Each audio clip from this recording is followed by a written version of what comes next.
திருச்சி உறையூர் பகுதி பணிக்கண் தெருவில் குடிநீரில் கழிவுநீர் கலந்ததால் இருவர் உயிரிழந்த சம்பவம் பெரும் அதிர்ச்சியை ஏற்படுத்தியுள்ளது. கடந்த 10 நாட்களாக குடிநீரில் துர்நாற்றம் மற்றும் பழுப்புச் சாயம் காணப்படுவதாகவும், குடித்த பின்னர் மக்களுக்கு வயிற்றுப்போக்கு, வாந்தி, காய்ச்சல் போன்ற உடல்நலக் குறைவுகள் ஏற்பட்டதாகவும் புகார்கள் வந்தன. இதை பொதுமக்கள் தொடர்ந்து வார்டு கவுன்சிலருக்கும் மாநகராட்சி அதிகாரிகளுக்கும் பல முறை தெரிவித்தும் உரிய நடவடிக்கை எடுக்கப்படவில்லை என்பது தெரியவந்துள்ளது. இந்த நிலையில் கடந்த சில தினங்களாக 30க்கும் மேற்பட்டோர் மருத்துவமனையில் சிகிச்சை பெற்று வருகின்றனர். இதில் லதா என்ற பெண்மணி நேற்று உயிரிழந்தார். அதேபோல முரளி என்பவரின் 3 வயது மகள் பிரியங்கா இன்று உயிரிழந்தார். ஒரே நாளில் 2 மரணங்கள் நடந்ததால் அப்பகுதி மக்கள் அதிர்ச்சி அடைந்து சாலை மறியல் போராட்டத்தில் ஈடுபட்டனர்.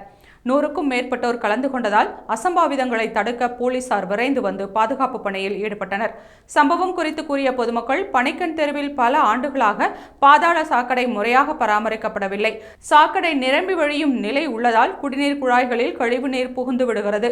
குறிப்பாக இந்த பிரச்சினை நகராட்சி நிர்வாகத்துறை அமைச்சர் KN நேருவின் தொகுதியில் நிகழ்வது வேதனையை ஏற்படுத்துவதாகவும், இந்த அலட்சியமே இருவர் உயிரிழப்புக்கு காரணம் எனவும் மக்கள் தெரிவித்துள்ளனர். மேலும் இதுகுறித்து மாநகராட்சி ஆணையர் சரவணன் விளக்கம் அளிக்கையில், குடிநீரில் கழிவுநீர் கலந்ததாக பரவும் தகவல் தவறானது என மறுத்துள்ளார். குடிநீர் மாதிரிகள் பரிசோதனைக்கு அனுப்பப்பட்டுள்ளதாகவும், சமீபத்தில் நடைபெற்ற கோவில் திருவிழாவில் வழங்கப்பட்ட அன்னதான உணவிலேயே பிரச்சனை ஏற்பட்டிருக்கலாம் என சந்தேகமுள்ளதாகவும் அவர் கூறியுள்ளார். தற்போது 50க்கும் மேற்பட்ட மாநகராட்சி ஊழியர்கள் பணிக்கண் தெருவில் ப்ளீச்சிங் பவுடர் தெளித்து பாதாள சாக்கடை சுத்தம் செய்யும் பணியில் ஈடுபட்டுள்ளனர்.